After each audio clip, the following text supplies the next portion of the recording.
Ya Allah, kalau ada hambamu yang tidak bisa merasakan betapa ajaib semuanya ini, ya Allah, bukalah hatinya, bukalah pikirannya, supaya mereka merasakan betapa semuanya itu tidak ada yang tidak ajaib. Jadi aku tidak meminta apa-apa, ya Allah, aku kasih rasa syukur saja terhadap keajaibanmu yang luar biasa setiap saat aku rasakan. Ngono lho, Rek. Jadi saya itu tiap hari bersyukur, menderita bersyukur, ajaib. Kok bisa ya rasa menderita ya? Ajaib itu. Rasa sakit itu baik apa buruk? Baik. Tapi kamu manggil nggak kalau sakit? Lah iya. Lah kalau Anda punya keseimbangan nilai hidup, maka kamu kan cepet ingat loh, memang harus sakit.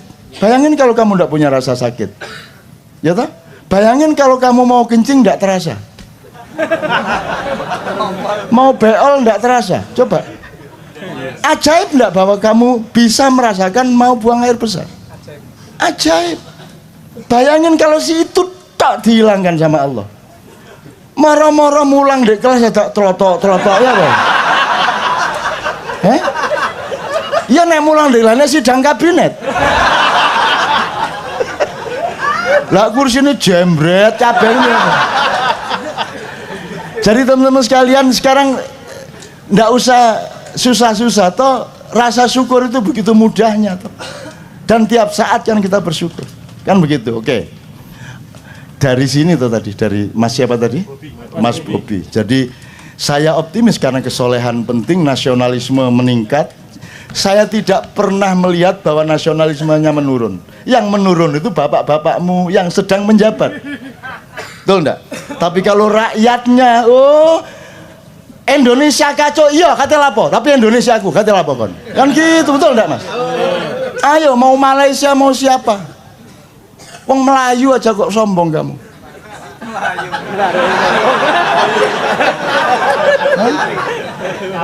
Kabur. Ada dua macam Melayu, kabur atau Melayu. Kenapa tidak menguat? Kenapa tidak mengembang? Loh, orang Indonesia itu tidak perlu biaya besar untuk gembira. Bisa apa bisa melawan? Siapa yang lebih cepat bikin sesuatu di medsos melebihi orang Indonesia? Baru kejadian setengah jamnya lalu tersebar mbuh apa enggak sing gak itu. Ya toh Mas. Reaksinya langsung gitu. Ada bom gitu langsung ada video tukang sate gini. Ya. Itu dikagumi di seluruh dunia. Ya apa wong Indonesia ya? Ya apa gitu. Coba Mas ya, Anda lihat tetek sepur itu. Tetek sepur itu apa? Simbangan rel sama jalan. Entah di Jakarta, kalau di Jogja atau di daerah itu Anda lihat, ini kan dua jalur. Di depan jalur, di depan pagar ini separuh-separuh apa penuh? Di sini kedua jalur penuh, di sini penuh. Teorinya tabrakan. Pernah tabrakan nggak? Enggak. Coba lihat itu, setiap ada apa? Pelintasan kereta kan penuh. Begitu ini buka, jalan. Ini orang aneh ini Indonesia ini. Lo kok iso loh? Kok iso itu loh? Kalau lihat caranya motor, wah, sudah jelas ini lampu merah ini bareng, ini di kiri. Begitu hijau, seret ke sini. Betul enggak Mas? Atau gini, seret. Apakah sakit jantung yang dilewati? Enggak. Biasanya dia juga begitu kan. Indonesia. Jadi kalau melihat kacaunya lalu lintas hidup di Indonesia yang tampak langsung di lalu lintas dan juga di birokrasi, juga di apa saja, seharusnya kan sudah tabrak anda karu-karuan. Tapi angka kecelakaan lalu lintas di Indonesia sangat rendah. Kenapa? Karena manusianya ajaib, ajaib. Itu saya tiap hari itu loh, kadang-kadang mimpi lah, iya ini 2 jalur, kereta lewat, ini 2 jalur. Begitu keretanya pergi, loh kok bisa ya? Kok bisa itu loh? Coba besok ya kamu lihat ya, loh kok bisa itu loh? Di mana-mana di seluruh dunia itu tabrakan, di sini enggak. Ada Allah, masya Allah, masya Allah. Jadi hati-hati ya, banyak jin di Indonesia, banyak yang ikut bekerja, banyak yang mensupport manusia. Kasihan rakyat ini, kasihan. Akhirnya jinnya, ayo, akhirnya jinnya ikut menyelamatkan. Oke, mudah-mudahan Anda terjawab juga. Artinya saya setuju, tidak ada masalah Anda berpendapat ini baik, itu baik, dan seterusnya, monggo. Cuman nomor 1, benahi cara berpikirmu. Jadi 4 tadi 1, tolong ingat. Akidah ikhlak. Jadi hubunganmu sama Tuhan, sama manusia secara moral beres. Nomor 2, militer kepada dirimu sendiri, cinta, sayang kepada orang lain. Nomor 3, muhasabah, akuntansi, hitung semuanya secara tartil. Nomor 4, IT.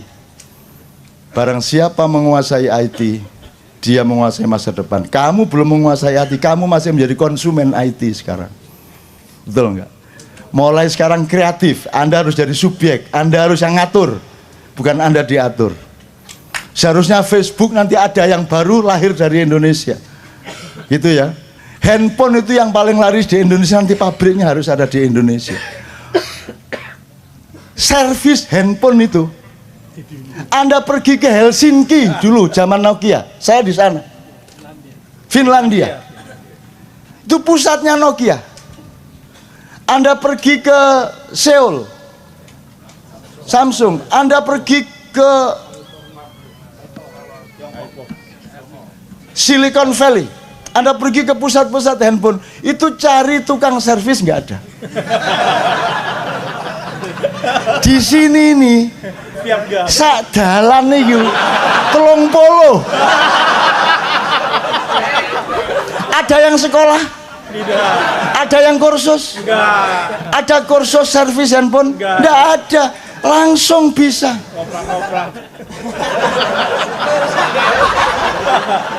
Bisa. Kan itu. Bagaimana mungkin Anda tidak percaya diri? Maka generasi yang kadang bukan generasi minder seperti bapak-bapakmu sekarang, bukan generasi yang rendah dan tidak punya derajat seperti bapak-bapakmu yang memerintah sekarang. Kamu bukan pemerintah yang hamba sahaya, kamu subjek, kamu adalah fa'il, kamu adalah pemimpin dari dunia. Ojo meneh dunia, handphone sih nggak jelas sih loh.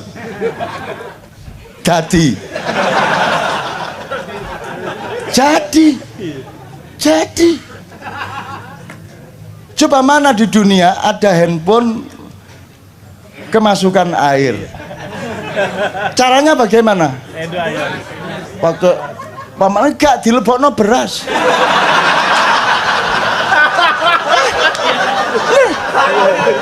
Dan itu sangat efektif. Dilebokno beras. Ajaib. Istiad. Itu beneran. Dan itu banyak sekali yang ide-ide seperti itu. Coba tanya super truk itu. Mana ada yang taat sama dokter? Dia bikin ramuan sendiri. Gitu. Saya termasuk. Saya itu terlanjur waktu saya penyair seumur Anda, saya umur 17, 18 ke atas, itu saya sangat miskin dan sering sakit karena begadang terus, kurang makan. Akhirnya saya ketemunya di Colgin. Jadi kalau sudah terpaksa saya minum di Colgin. Kalau sampai 2 itu saya langsung ngantuk. Akhirnya kesadaran orang kalau memang harus menggunakan obat itu kan bagaimana mengurangi dosis, jangan membiarkan dosisnya meningkat. Jadi kalau kemarin 2 butir baru sembuh, sekarang 1 butir harus sembuh. Mungkin agak lambat tapi saya lawan. Lama-lama setengah butir. Lama-lama enggak pakai, lama-lama bisa sembuh. Sekarang karena sering terpaksa, karena saya maihan terus, ini nanti jam 4 ya saya langsung ke airport. Besok malam saya acara lagi di mana, bukan mau cepat lusa. Besok itu di XT Square. Pagi saya harus ke teman-teman dokter gigi dan seterusnya. Saya terus, maka saya kadang-kadang terpaksa dikolgin, tapi jangan dipikir saya butuh dikolgin. Dikolgin itu saya pidatoi. Saya loro poai dikolgin. Sakit apa saja dikolgin, serak dikolgin. Ya piye? Pusing dikolgin. Apa saja dikolgin, pokoknya gin ngono aku. Pokoknya aku rada terpaksa iki, ya kon ngewangi aku ya nggih, tak ubah jadi. Lah iya Mas. Dan itu bukan karya saya, di desa saya itu pil KB itu untuk obat ayam sakit. Lah temenan. Kan enggak ada budaya minum pil di desa. Lah kok sama BKKBN dikasih pil untuk keluarga berencana. Akhirnya entah siapa yang memulai, ada ayamnya kok gini-gini dikasih pil sembuh. Jadi ternyata pil KB itu gunanya untuk menyembuhkan ayam. Dan itu berlaku sampai sekarang. Waduh PT Kulor Doloro duwe pil KB tegak. Lah piye? Coba itu that is Indonesia. Jadi kalau mau menjajah Indonesia pikir agak panjang. Ya. Entah naga, entah macan, entah siapapun, mikir agak panjang. Baik-baik sama orang Indonesia. Baik-baik. Jangan jajah, menguasai aset oke. Tapi jangan ragus. Berbagi yang baik. Kalau enggak, nanti kamu kaget sendiri loh. Kaget loh kamu nanti. Loh, arek-arek. Kan nanti kamu kaget, saya sudah tahu 3 opsi tapi enggak akan saya omongkan. Kaget sendiri loh kamu. Kamu kalau saya itu kan yang sekarang menjajah Indonesia sejak dunia ini sejak 1400 itu kan Dajjal. Tata nilainya Dajjal semua sampai Renaissance, sampai pertarungan barat sosialisme, sampai Huntingtonisme, sampai demokrasi itu kan Dajjal semua. Tata nilai Dajjal dibalik surga jadi neraka, neraka diperlakukan sebagai surga. Kemudian sekarang Ya'juj Ma'juj, katakanlah istilahnya begitu, menyerbu dari utara, masuk kemana-mana. Wes pokoknya bleng. Jangan lupa, Ya'juj Ma'juj yang sama Dajjal itu kan anak kemarin sore. Itu baru lahir, belum lama itu. Di sini ini tempatnya iblis.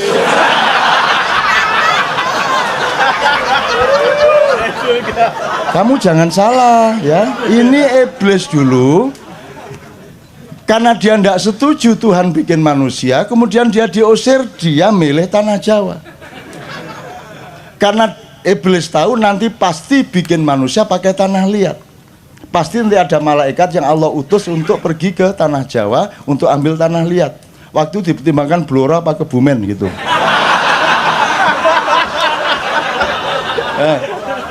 Loh beneran, akhirnya iblis berkuasa di Pulau Jawa, menguasai seluruh bumi, tapi kerajaannya di sini. Kalau Anda belajar wayang tahu itu. Anda belajar wayang, Anda tahu itu, dan saya tidak dari wayang. Gitu ya. Terus akhirnya Jibril suruh ambil tanah liat. Ya Jibril, ambillah tanah liat di Pulau Jawa. Begitu Jibril sini, iblis. Apa? Wow, Jibril takut. Loh kok Jibril takut? Loh, Jibril itu juniornya iblis. Iblis itu malaikat paling sepuh yang paling disayang oleh Allah. Dia Kanzul Jannah.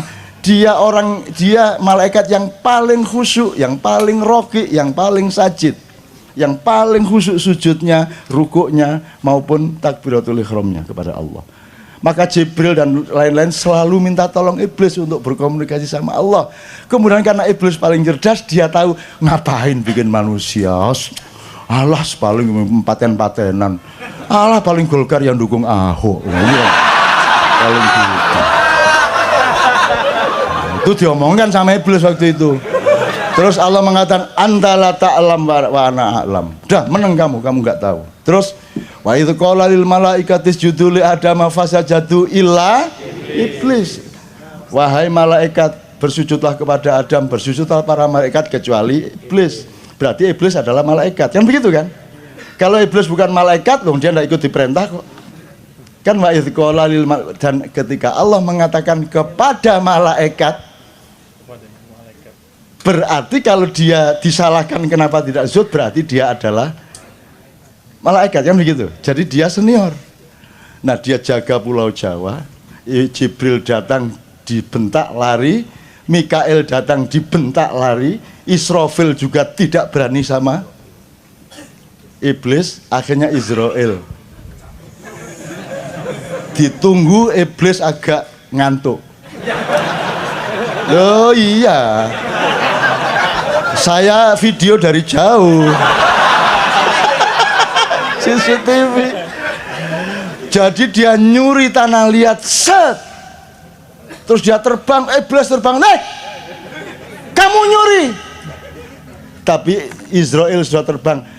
Aku hanya menjalankan perintah Allah. Kalau kamu marah, marahlah kepada yang memerintahku, karena aku tidak bertanggung jawab atas yang aku perbuat. Kuwatul mab'ud fi kuwatil ba'is. Aku cuma diutus, kekuatanku tidak padaku tapi ada yang mengutusku.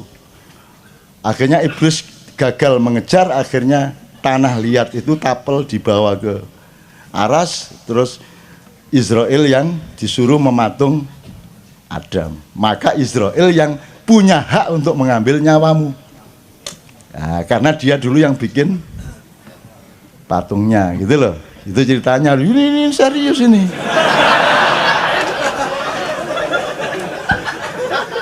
Nah, saya kembalikan. Jadi kemudian Adam diturunkan ke sini, iblis juga yang ngambil. Kemudian ada Anwar, Anwas, Kobil, Habil segala macam, kemudian anak turunnya. Itu kemudian kan pertama kan incest dulu, kawin sama saudaranya atas privilege dari Allah. Kemudian kan waktu itu belum ada sensus penduduk. Jadi ada pernikahan-pernikahan yang campur-campur dengan iblis.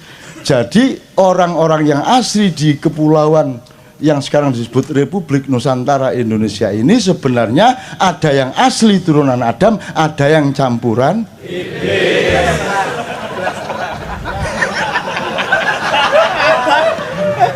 Nah, silakan menyelidiki diri masing-masing. Nah, jadi siapapun akan menjajah Indonesia, tolong hati-hati. Tolong hati-hati. Benar-benar, tolong hati-hati, pikir panjang. Mending bersaudara sama kita, betul enggak? Mending baik-baik sama kita. Mulai sekarang ayo sering datang ke sini. Yo, berbagi-bagi. Kon katanya mbadok sak piro sih? Jangan diambil semua, jangan rakus-rakus. Ini adalah nenek moyangnya semua penduduk dunia. Mereka ini di depan saya ini. Mereka lebih tua dari mereka semua. Jadi kalau kamu sekarang menjajah mbahmu, mbahmu tidak akan marah. Wong kakek kok, betul tak? Kakek kan mosok rebutan motor sama cucu kan? Enggak.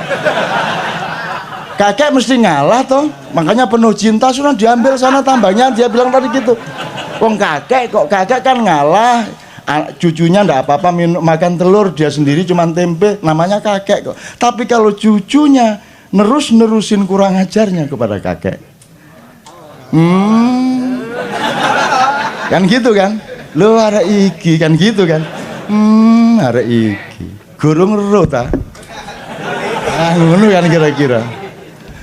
Ngerti maksud saya Mas ya? Jadi saya optimis dengan semua ini.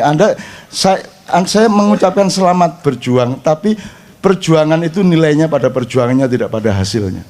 Begitu engkau berjuang, engkau masuk ke abadian.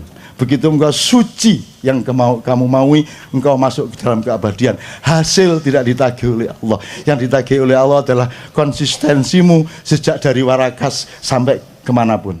Karena saya dulu ma'ian pertama di daerah mereka ini, gitu loh, di samaan di Malarangeng ketika masih belum jadi apa-apa, sama Anas juga. Jadi jangan berani-berani ikut ma'ian.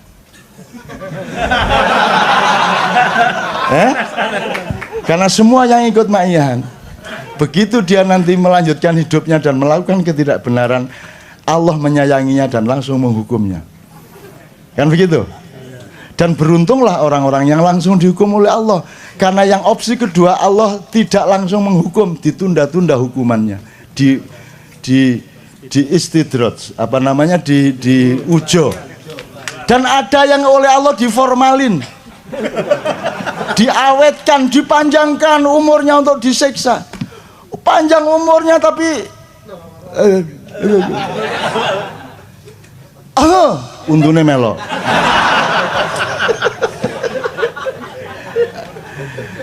Gitu ya. Itu cerita-cerita dari ini adiknya dia dulu, temennya pendiri KC. Pendiri KC itu Mas Andi Subiakto antara lain ya.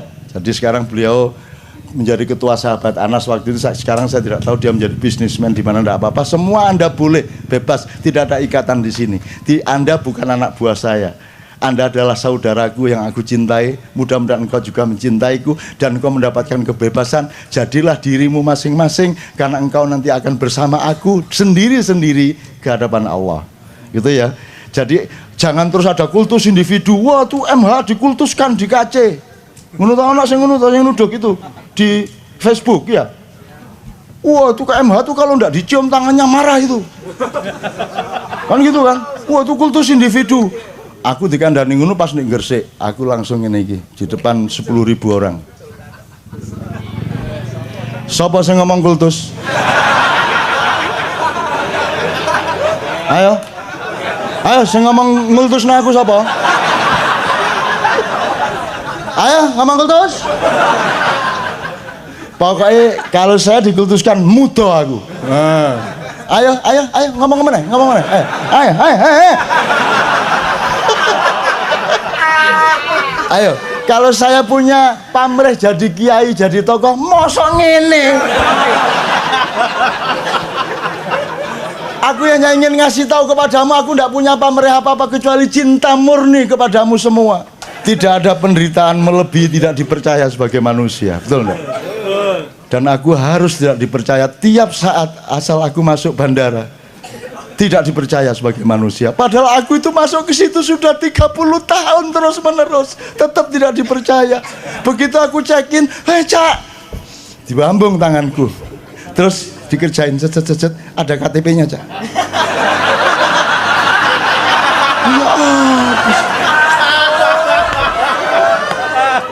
Ya lah sing kok ambung tangane mang sopo?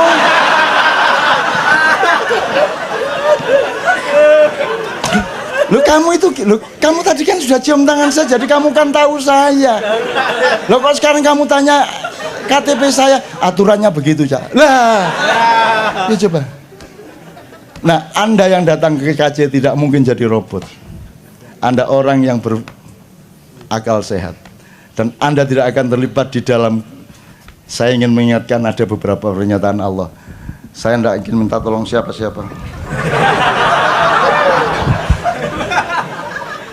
Jadi Allah mengatakan seburuk-buruk makhluk adalah yang peka telinganya, bisu mulutnya, artinya tidak memiliki apa-apa untuk mengungkapkan kebenaran dan tidak menggunakan akalnya. Asyarud dawab indallahi as-summu wal bukmu walladzina la yaqilun. Itu satu. Dan Anda insya Allah tidak terlibat di situ, tidak terlibat dalam kutukan Allah. Terus nomor 2, Allah berfirman kepada namanya Amran. Loh, Allah berfirman kepada Anda tidak percaya? Loh, lebah saja dikasih firman oleh Allah, wa auha ilan nahli. Allah berfirman kepada lebah, masa tidak percaya? Allah berfirman kepada Anda. Allah berfirman kepada Anda, cuman sebelumnya berfirman kepada Rasulullah. Tapi malam ini kepada Anda konteksnya. Allah mengatakan, wahai orang-orang yang beriman, apakah engkau akan bersedih hati dan kemudian membunuh dirimu sendiri hanya karena mereka berpaling dariku dan tidak beriman kepadaku sehingga memilih orang yang tidak kamu sukai itu. Baca surat Al-Kahfi.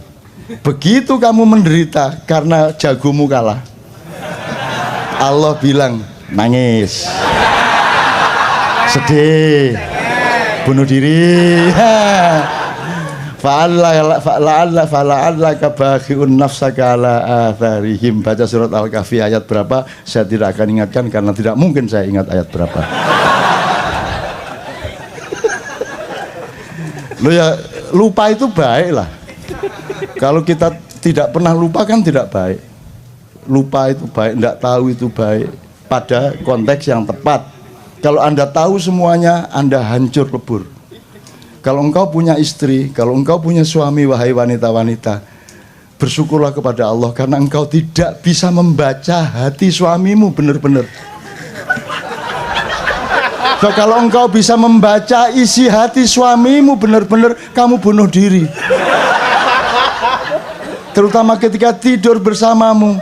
Jangan sampai tahu pikirannya mikir siapa.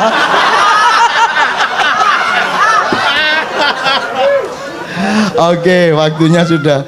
Oh, masih setengah jam. Oke, pertanyaan aja atau musik, monggo. Jadi saya kemarin dikasih tahu oleh Sabrang. Jadi yang ditawarkan Ma'iyah itu bukan data, bukan materi ilmu, yang nomor satu bukan itu. Bukan tafsirnya, bukan cara berpikirnya yang nomor satu, tapi keseimbangan antara semua itu. Hidup itu adalah balance. Anda baca surat Ar-Rahman juz 27. Jadi misalnya Anda kalau ini tadi pentas kesenian, maka orang yang nonton pentas kesenian dia hanya punya satu poin, yaitu enak apa tidak, bagus apa tidak, aransemennya oke apa enggak, kan begitu. Tapi kalau di Kenduri Cinta ada keseimbangan antara faktor A, faktor B, faktor C dan lain sebagainya. Jadi semuanya menjadi sangat indah karena Anda orang yang punya keseimbangan hidup. Anda tidak menuntut mereka. Misalnya gitarnya, sulingnya, nyanyinya, segala macam, Anda tidak menuntut secara estetik, artistik sampai tingkat yang sebagaimana orang berkesenian. Karena Anda punya faktor yang lain yang menyeimbangkan diri Anda, yaitu Anda punya cinta, rasa untuk menikmati semua yang kita alami ini bersama-sama, simpati, kemanusiaan, rasa memiliki kenduri cinta dan lain sebagainya. Itu yang namanya keseimbangan. Jadi saya kira kunci yang utama adalah jangan sampai kehilangan keseimbangan hidup. Artinya jangan melihat orang dari depan saja, dari belakang saja, atau dari samping saja, dari atas saja, atau dari bawah saja. Anda harus melihat hidup ini sebagai sebuah keseluruhan, sehingga Anda tetap berada pada titik imbang. Itu kira-kira gitu ilmunya. Nggak usah difahami sekarang, tapi ingat aja bahwa harus berada pada titik imbang, titik mizan dalam hidup Anda. Mengalami apa saja. Kalau Anda rugi dagang, terus Anda hanya punya kerugian dagang, Anda akan hancur. Tapi Anda harus punya kesadaran tentang dimensi-dimensi yang lain di luar kerugian itu, maka Anda menemukan titik imbang kembali. Hidup adalah mizan, hidup adalah keseimbangan. Alam semesta ini diciptakan Allah di dalam satu sistem yang maha seimbang. Satu. Yang kedua, lagu yang kedua tadi Ibu, Keramat. Kuburan kali.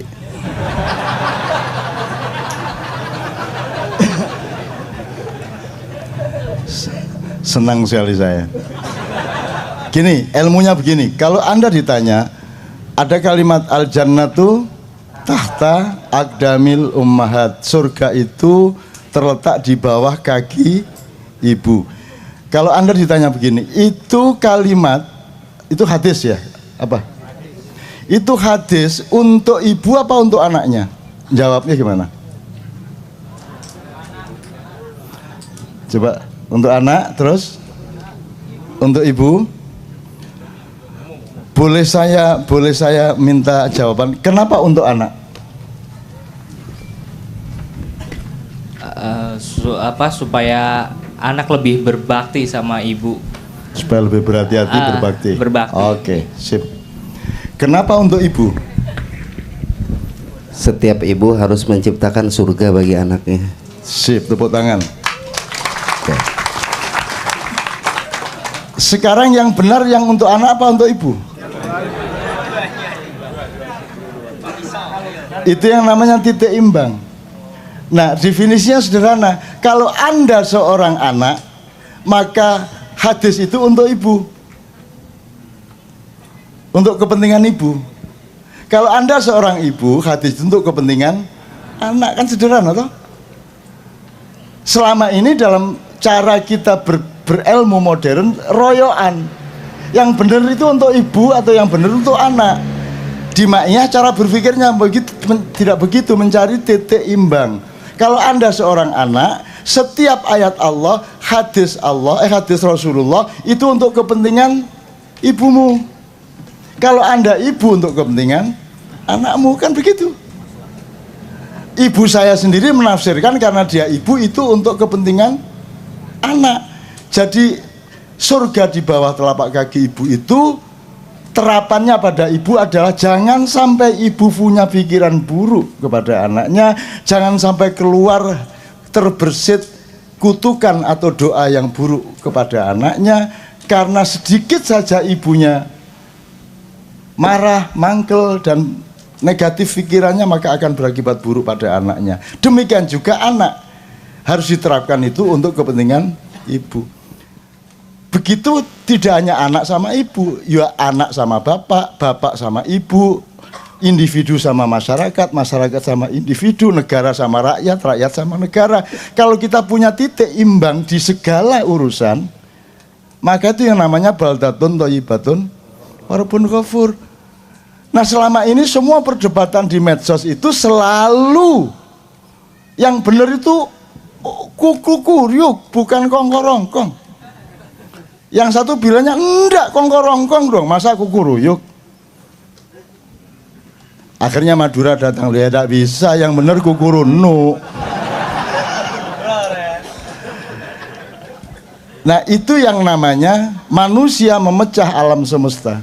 Padahal alam semesta itu adalah sebuah ekosistem yang seimbang satu sama lain. Maka jadikanlah dirimu adalah alam semesta yang seimbang, karena di dalam dirimu ada makrokosmos. Kalau engkau tidak seimbang, seluruh alam semesta menjadi tidak seimbang. Gampang saja, begitu kamu pusing kepalamu, sinimu terbentur, itu dunia kan menjadi berapa? Duk gitu terus berapa? Dunia menjadi satu apa dua? Menjadi banyak kan? Panca indera aja sudah langsung menipu Anda, apalagi batin Anda, mental Anda, psikologi Anda. Jelas ya, mudah-mudahan ya. Jadi nanti Anda mengalami apa saja, kembali ke titik imbang, titik keseimbangan. Oke. Negara ini tugasnya pemimpin adalah menjaga jangkar yang menyeimbangkan seluruh kuda-kuda kapal di atas air itu. Gunanya presiden bukan untuk ngurusin migas, bukan untuk ngurusin perekonomian, pajak.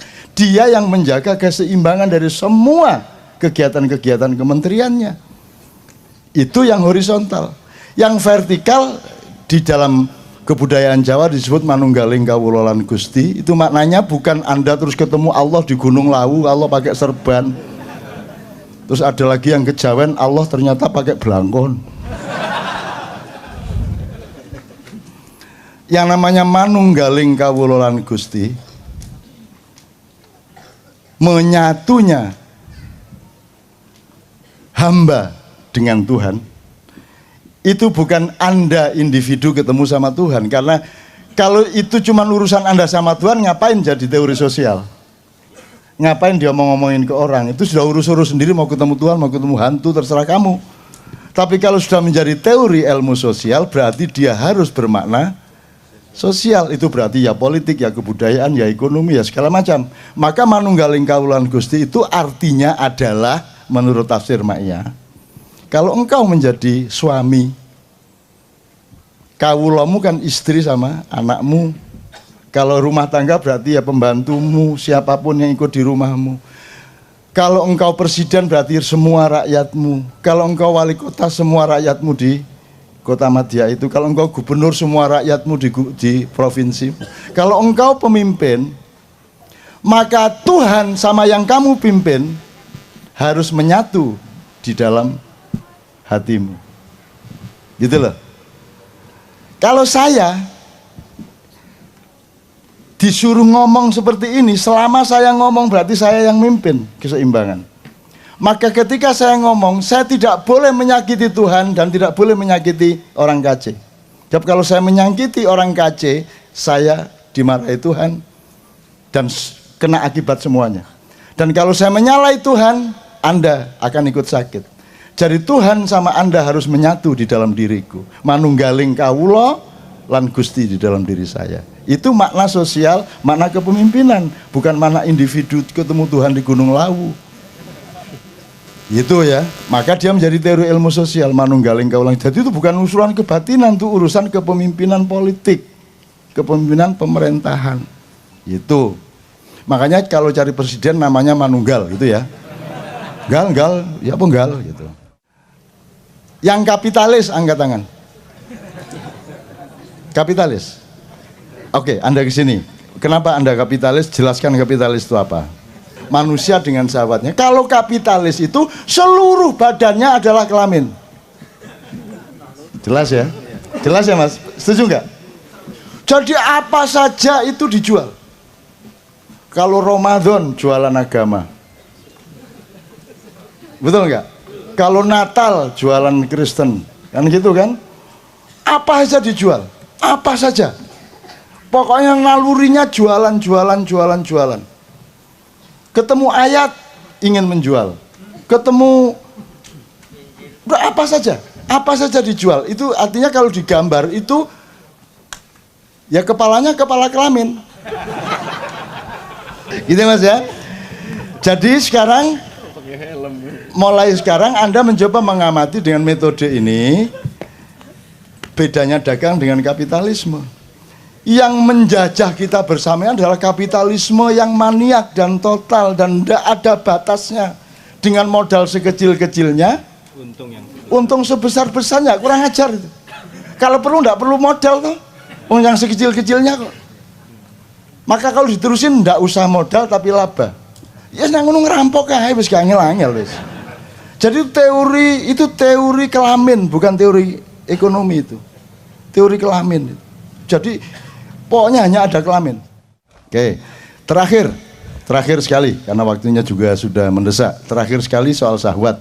Saya ingin ingat, yang berdagang angkat tangan Mas, nyun sewu. Yuk kita transparan yang berdagang. Oke, berdagang dalam arti pragmatis ya, dagang barang apa gitu ya. Tapi kan semuanya sebenarnya berdagang ya. Semuanya ada yang jasa, ada yang, tapi kan semua berdagang. Yang kapitalis angkat tangan. Kapitalis.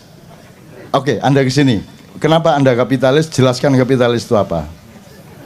Silakan. Karena saya tadi menanyakan yang pedagang siapa, yang kapitalis siapa, berarti di balik itu ada perbedaan arti antara pedagang dengan kapitalis. Monggo Mas, silakan Mas. What do you mean by kapitalis?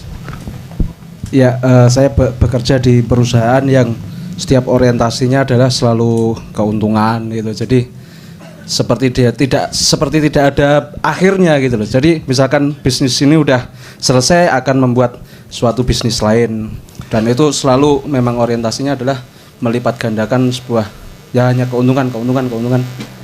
Itu yang saya alami, yang sehingga saya menyebut bahwa kalau orang dagang enggak gitu, Pak. Ya mungkin ada juga, maksudnya yang menyebab kapitalis mungkin juga di hatinya ya mungkin. Tapi saya sudah melihat bahwa perusahaan saya ini kapitalis gitu loh. Tapi kalau ada pedagangan individu. Andanya apa perusahaannya? Ya saya bekerja di perusahaan kapitalis. Anda bagian dari kapitalisme ya, perusahaan Anda. Ya. Itu oke. Ya. Karena cari laba terus gitu kan, dan tidak ada habisnya. Kalau dagang enggak? Saya kalau mungkin pedagang kan individu gitu kan, individu kemungkinan juga ada yang membatasi bahwa ya cukup yang tadi dicontohkan kalau bekerja cukup jam 2 pagi sampai jam 5. Jadi oke. Jadi cari laba ada bedanya yang membatasi dengan yang tidak membatasi. Ini satu klausul ya, satu klausul. Ada nggak klausul yang lain? Kalau sekarang kita ibaratkan mencari laba atau ambisi to get more and more itu adalah syahwat.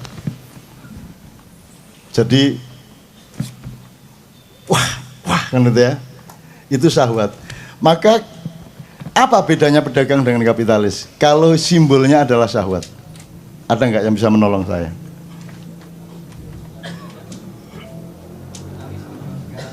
Ya. Kapitalis menjual segalanya. Kalau pedagang? Kalau pedagang yang menjual hal-hal tertentu yang memang layak dijual. Kalau kapitalis apa saja dikapitalkan, dikomoditaskan, dijual, gitu kan? Nah, tepuk tangan untuk dia.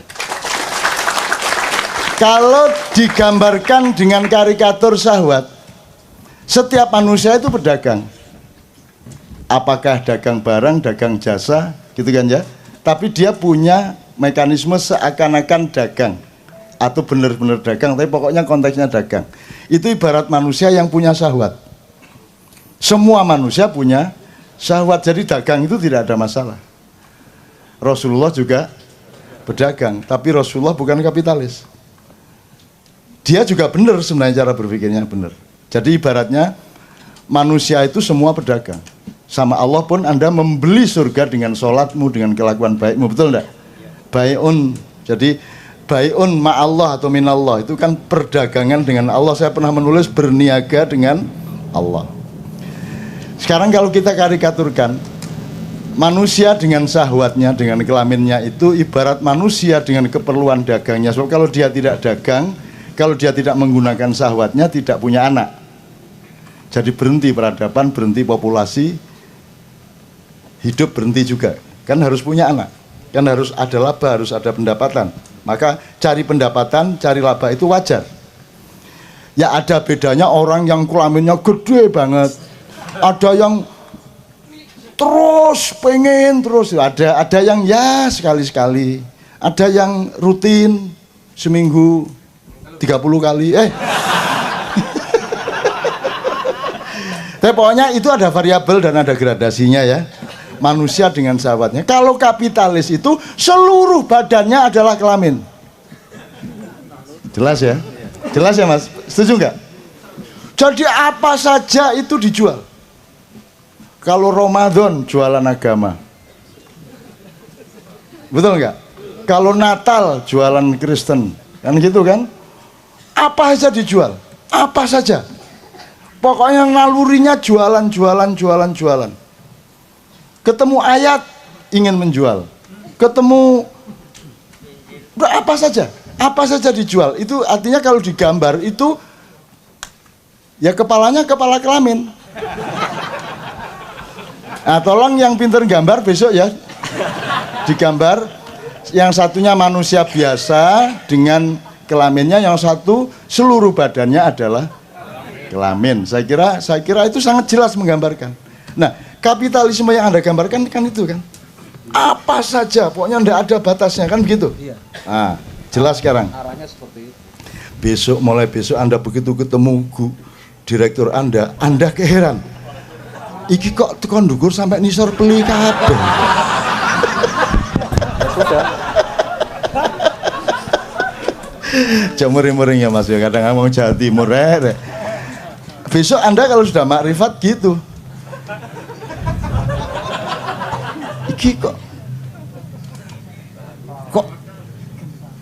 bentuknya ndase kok ngene ya.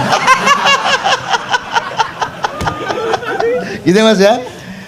Jadi sekarang, mulai sekarang Anda mencoba mengamati dengan metode ini, bedanya dagang dengan kapitalisme. Yang menjajah kita bersama adalah kapitalisme yang maniak dan total dan tidak ada batasnya. Dengan modal sekecil-kecilnya, untung sebesar-besarnya, kurang ajar itu. Kalau perlu tidak perlu modal tuh, yang sekecil-kecilnya kok. Maka kalau diterusin tidak usah modal tapi laba. Ya nang ngono ngerampok ae wis gak angel-angel wis. Jadi itu teori kelamin, bukan teori ekonomi itu. Teori kelamin. Jadi pokoknya hanya ada kelamin. Bisa menggambarkan ya Mas ya? Oke, mudah-mudahan dengan ini syahwat ini jelas. Jadi syahwat itu enggak masalah. Cuman kalau seluruh manusianya adalah syahwat, nah baru dunia hancur lebur, kan begitu. Oke teman-teman sekalian, saya tanya kepada Fahmi dan teman-teman, ini waktu sudah habis. Kalau masih ada pertanyaan boleh 2 orang singkat. Manusia diciptakan sangat baik, jadi jangan dibilang manusia itu ya diciptakan dengan baik dan buruk, enggak, baik semua. Yang menjadikan buruk itu karena kamu tidak seimbang. Syahwat itu artinya ya birahi. Syahwat itu artinya keinginan seksual.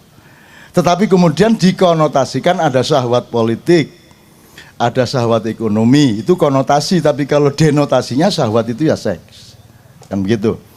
Nah, seks tadi kita konotasikan, syahwat kita konotasikan sebagai keinginan untuk laba sebanyak-banyaknya, sedemikian rupa sehingga semuanya mau dibikin laba.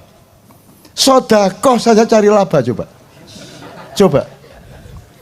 Sodakoh cari laba, coba. Gimana coba? Kamu meniduri istrimu supaya puyang, nggak usah, tiduri saja. Emang kamu bisa bikin anak? Kan nggak bisa. Bisamu ya tidur sama istrimu, nikmati udah sampai Allahu Akbar. Masa astagfirullah, nggak cocok. Yang cocok ya Allahu Akbar. Asal Anda suami istri, Allahu Akbar itu indah betul. Ini mesti praktek arek-arek engko. Mas, kapan Allahu Akbar, Mas? Mesti arek-arek dapat kode sekarang. Dadi engko bojone lagi ngetik terus sing wedok liwat Allahu Akbar, Allah. Sodakoh saja. Kalau kamu mengharapkan balasan dari sodakoh itu, saya merasa, logika saya, jangan-jangan Tuhan tersinggung loh. Kamu kok mengharapkan, kamu tidak percaya sama saya.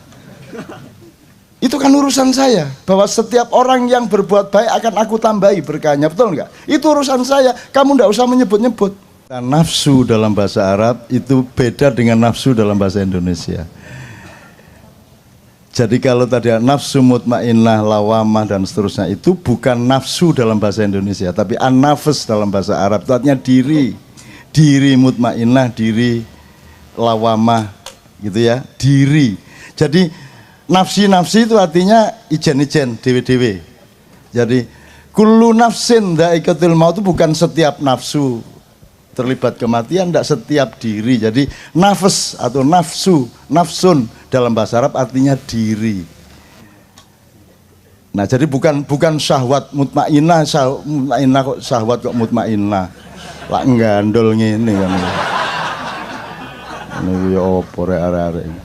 Jadi yang dimaksud nafsu di situ bukan nafsu syahwat, tapi dirimu. Jadi ada dimensi tentrammu, ada dimensi amarahmu, ada dimensi khianatmu dan sebagainya. Tapi seluruhnya itu tidak jelek. Seluruhnya itu baik. Manusia diciptakan sangat baik. Jadi jangan dibilang manusia itu diciptakan dengan baik dan buruk, enggak, baik semua. Yang menjadikan buruk itu karena kamu tidak seimbang.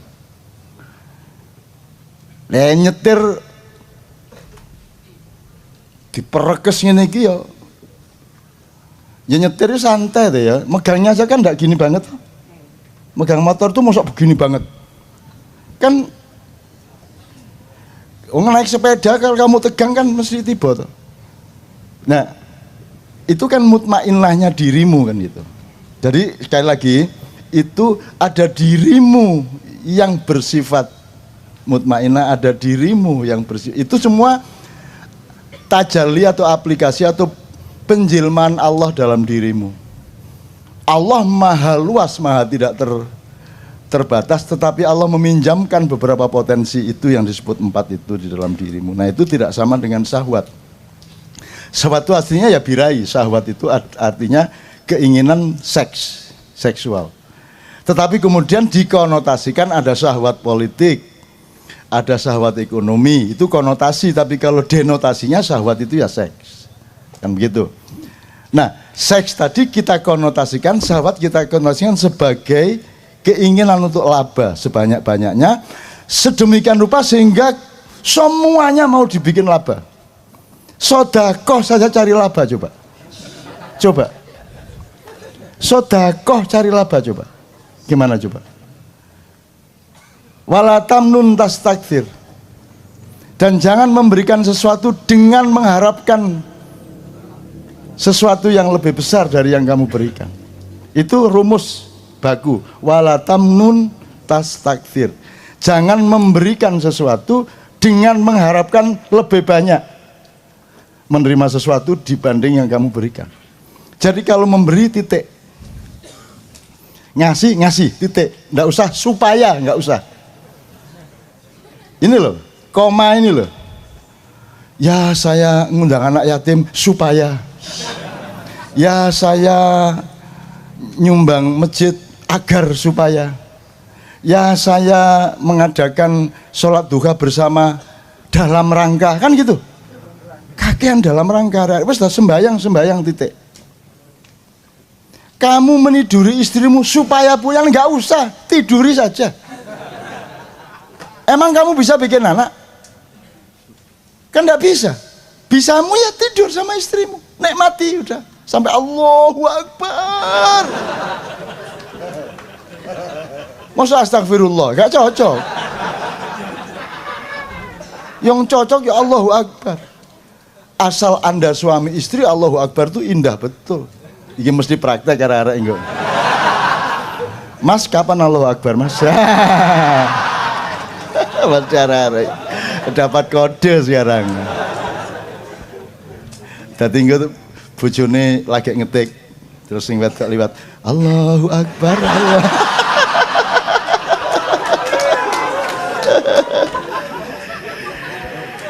Gitu ya mas ya, jadi jelas ya. Jadi syahwat tadi kita konotasikan, tapi denotasinya adalah arti baku defaultnya adalah seks atau birahi.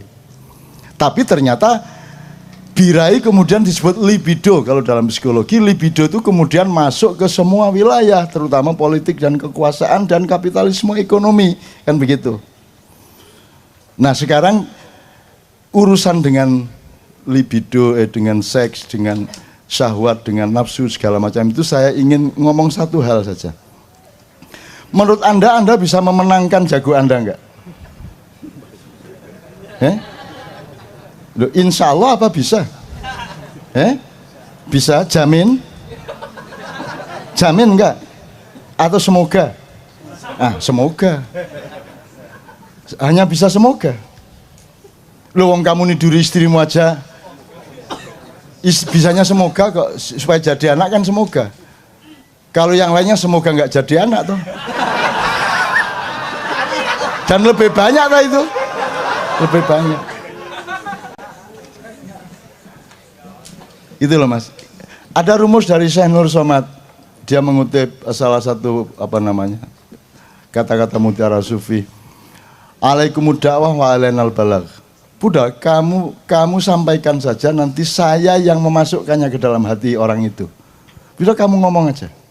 Ibaratnya kamu nyangkul aja, kamu tanam aja, nanti yang menumbuhkan Allah. Karena kamu tidak bisa menumbuhkan tanaman itu. Apalagi bikin panen dan bikin buahnya, kan tidak bisa. Udah kamu tanam aja. Begitulah kita hidup, tanam saja, lakukan saja. Sodakoh saja. Kalau kamu mengharapkan balasan dari sodakoh, itu saya merasa, logika saya, jangan-jangan Tuhan tersinggung loh. Kamu kok mengharap-harapkan, kamu tidak percaya sama saya. Itu kan urusan saya, bahwa setiap orang yang berbuat baik akan aku tambahi berkahnya, betul nggak? Itu urusan saya, kamu tidak usah menyebut-nyebut. Jadi mas, kalau rahmah itu pasti mawadah itu yang bikin kamu nikah itu karena kamu dikasih mawadah sama Allah, rasa cinta kepada calon istrimu itu. Jangan semoga. Nah, sakinahnya semoga. Lu enak tadi maknya itu, enggak ngafir no enggak. Dan tidak ada kafir itu, enggak ada. Enggak ada muslim itu, enggak ada. Kafir titik. Kamu muslim? Jangan mantuk dulu. Karena tidak ada muslim titik, kafir titik. Yang ada muslim koma, kafir koma. Jadi Anda sekarang kemana-mana kalau ditanya kamu muslim, kafir. Dia nggak tanya, oh kafir toh. Terus dia kan nggak tanya, ya udah biarin, dia nyangka. Lah salahnya nggak tanya. Ternyata dia kafir, terus dipanggil kamu sama takmir masjid, kok kamu ternyata kafir. Lah dia nggak nerusin pertanyaannya. Kan mestinya dia tanya, kafir kepada siapa? Kan begitu. Kalau kepada iblis kita kafir, kepada Allah kita muslim. Iblisnya kepada Allah kafir, koruptor kepada iblis muslim. Jelas ya mas? Jelas ya? Jelas ya? Jadi kalau ada orang mengkafir-kafirkan itu, kamu ketawa sekarang. Maaf ya, itu titik apa koma? Ngono dah? Apa maksudnya kan gitu kan? Nah gitu. Udah tinggal kamu godain sekarang. Kamu cinta? Koma toh? Kalau suamimu tanya atau istrimu tanya, Mas cinta? Sing lengkap. Mas cinta nang aku lah ngono nek Mas cinta, dia jawab iya. Tapi karepe nang tonggo. Gitu loh mas. Ada rumus dari Syekh Nur Somad. Dia mengutip salah satu kata-kata mutiara sufi. Alaikumud da'wah wa alainal balagh. Buddha, kamu sampaikan saja, nanti saya yang memasukkannya ke dalam hati orang itu. Bila kamu ngomong aja. Ibaratnya kamu nyangkul aja, kamu tanam aja, nanti yang menumbuhkan Allah. Karena kamu tidak bisa menumbuhkan tanaman itu. Apalagi bikin panen dan bikin buahnya, kan tidak bisa. Udah kamu tanam aja. Begitulah kita hidup, tanam saja, lakukan saja. Sodakoh saja.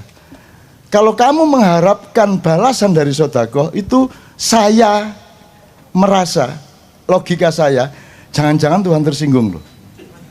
Kamu kok mengharap-harapkan, kamu tidak percaya sama saya. Itu kan urusan saya, bahwa setiap orang yang berbuat baik akan aku tambahi berkahnya, betul nggak? Itu urusan saya, kamu tidak usah menyebut-nyebut. Jangan seperti Samara kamu ya. Ngerti Samara? Sakinah mawaddah warahmah. Itu supaya yang belum kawin tolong kalau bikin undangan dirubah. Kalau yang sudah dengar diem, yang belum dengar tak kasih tahu sekarang. Kan semoga keluargamu menjadi keluarga sakinah mawaddah warahmah. Piye kuwi karepe? Kok sakinah mawaddah warahmah kok semoga piye? Belum ngerti Anda? Alhamdulillah Anda tidak ngerti sehingga Anda mengucapkan itu tidak dosa. Oh tidak ngerti ya. Ngoten ta lho mboten ngertos ya ora apa-apa mlebu swarga kan gitu. Mas, rahmat kok semoga itu gimana? Yang terakhir kan rahmat. Apakah Allah belum memberi rahmat kepadamu? Semua ini rahmat Allah. Alam semesta, pohon tumbuh, daun bergoyang, hujan turun, badanmu tumbuh. Ya toh, kamu sehat, kamu kencing tinggal kencing, kamu tidak perlu membagi-bagi kalori, protein, tinggal makan terbagi sendiri. Ada ekosistem yang diciptakan Allah. Semua itu rahmat. Maling dikasih rahmat, koruptor dikasih rahmat. Apakah kalau koruptor terus kalau duit korupsinya dipakai untuk beli pizza atau pizzanya nggak enak gitu? Tetap enak, gitu? Rahmat itu sudah pasti kok semoga. Masa semoga menjadi keluarga yang sakinah mawaddah warahmah. Rahmah itu sudah pasti kok. Satu rahmah, sudah pasti, jangan bilang semoga kepada rahmah lo ya. Awas kamu. Terus mawaddah. Mawaddah itu daya magnetik antar dua orang, laki dan perempuan, yang membuat dia merasa ingin menyatu. Jadi kamu sama cewek itu punya mawaddah di dalam dirimu dan di dalam diri dia, sehingga kamu terus pacaran dan terus tunangan dan terus kawin. Jadi yang membuat kamu kawin itu karena kamu punya mawaddah. Lah kok kamu bilang semoga? Yang bikin kamu kawin itu sudah dikasih mawaddah sama Allah kok. Untung malaikat sabar-sabar. Kalau yang tugas Israel, wes kon mate nang ngene carane. Jadi mas, kalau rahmah itu pasti, mawaddah itu pasti. Mawaddah itu yang bikin kamu nikah itu karena kamu dikasih mawaddah sama Allah, rasa cinta kepada calon istrimu itu. Jangan semoga. Nah, sakinahnya semoga. Jadi kalau di Quran ada litas kunu fi dan litas kunu ila. kamu punya rumah terus kamu tinggal di rumah itu sudah milikmu, punya sertifikat, berarti kamu taskunu fi baitikum.